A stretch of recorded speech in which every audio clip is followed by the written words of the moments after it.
body. What was the second one?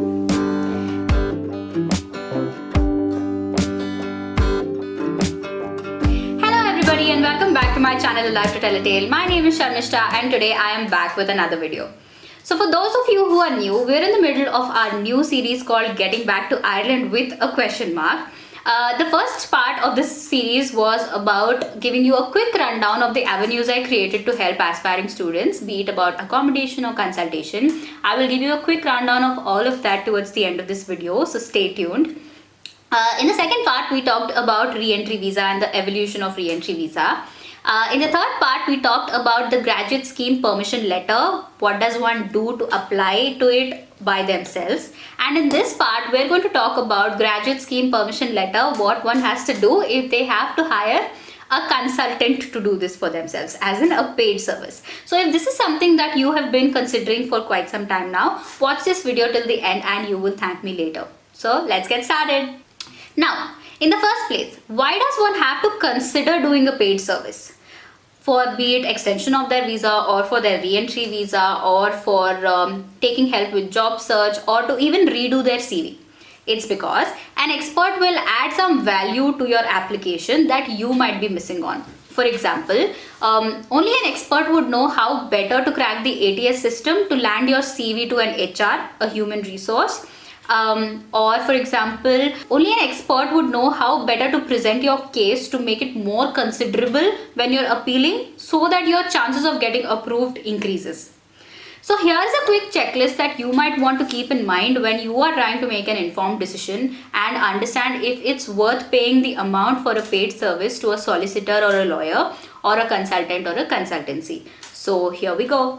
The first thing from the checklist is research across platforms. Now I'm sure most of y'all might have seen people offering this service on social media platforms, majorly LinkedIn and Facebook groups.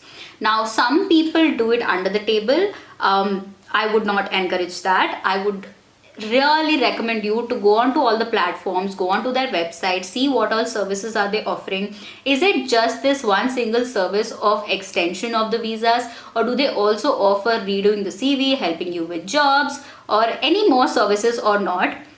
Apart from the websites, I would like you to go on to their Facebook pages, their LinkedIn pages, see if they're active or not. I would really insist on being so sure about picking the company that you are. Otherwise, it's only going to end up in a loss of a huge amount and getting nowhere with the result. Second, success stories and testimonials. Now, if an organization, if a solicitor or a consultancy is legit, then you will have tons and tons of people bragging about it on social media. Now, for example, if I have gone to one of these consultancies with my case and if I have been successful in getting my extension or my re-entry, then I will obviously go and talk about it loud on LinkedIn or Facebook.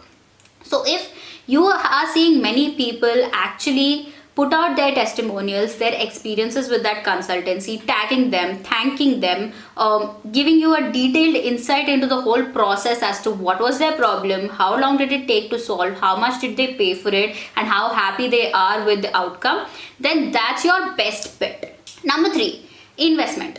Now it's very important for you to understand how much are you going to pay for this. In some cases, people might trick you into a very, very minimal charge and promise you an extension or a revival of re-entry visa. But it is too good to be true. It could be those cases where it's too good to be. It could be one of those cases which is too good to be true. So I would really recommend you to ask multiple people, talk to multiple solicitors, talk to multiple consultancies, compare the prices and then make a decision.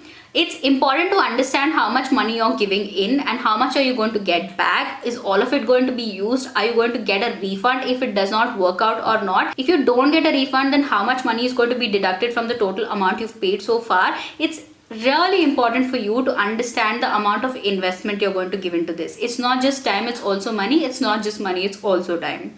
Number 4, risk assessment. Now, when I say risk assessment, I will give you my own example. I tried on my own and it didn't go anywhere, but I took the help of a consultancy who set my expectations clear from day one.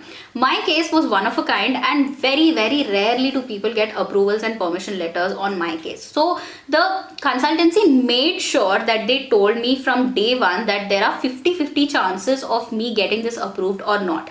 And for the amount I was going to pay, I had to pay 50% of the total amount in advance, and I was told that this amount will not come back to me in case my appeal has been rejected. So it's important to understand the amount of money you're putting in. Are you ready to lose it or not in case things don't go the way you imagined them to?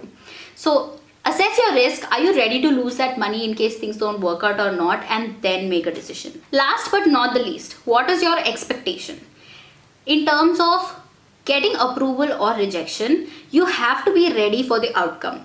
Now, if approved, then well and good. If it's rejected, you have to be sure that you can be sure that your profile in the records is going to be categorically scrutinized moving forward, because you have added a rejection onto your profile. In my case, I have an added rejection now. Just like my visa got rejected in my first attempt, this is an added rejection. So next time I'm going to try and do something else to get my profile approved, they are going to keep a track of all the rejections that happened in the past.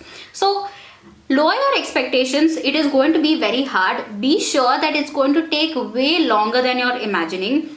The amount of time it's going to take for the appeal and the verdict to come out is going to be told to you by your consultant, but you have to be prepared in terms of waiting longer than what they've said. So if someone's telling you it's going to take a month, then be sure of 2. If someone's going to say 3, then be sure of 6. If it happens before that, great. If it doesn't, then these things take time. Nothing comes easy, especially when it's Ireland involved. So set your expectations clear from day one, and make sure your consultancy sets your expectations from day one.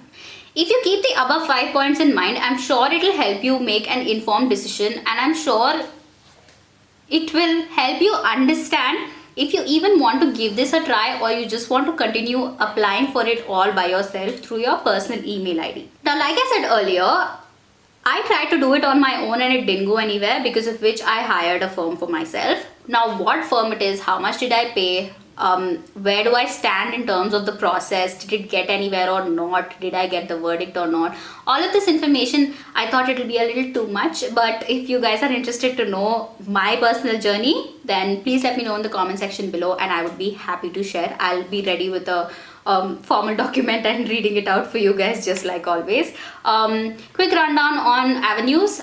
If you would like to apply for universities abroad, be it Ireland or UK or any other country, I offer consultation assistance. So please go down. I will leave a link in the description below. Go fill the form and somebody from my team will come and get in touch with you. Regarding accommodation, everybody is probably shopping and packing their bags now. For those of you guys whose visa has been approved, I hope you've booked your temporary accommodation. Please do not book your permanent accommodation already. Go there and book your permanent accommodation. Until then, please use student accommodations, be it for 1 week, 10 days, 15 days, whatever it is, for a short period. Book it from here. If you ask me, my personal recommendation is Amber Student. I've been associated with them for quite some time now, and many students have booked through me, because of which I trust them. So I would recommend the same to you. I'm going to leave a referral link in the description below. Go and type in your university's name and it will show you all the options nearby. Anything else? If there are any more questions, please drop your questions. Follow me on Instagram. Sharmishta09 is my handle. You can drop your questions there, or you can drop your questions here in the comment section below, and I should be able to get back to you in the next video. Until then, do like, share, comment and subscribe to my YouTube channel, Alive to Tell a Tale. Bye!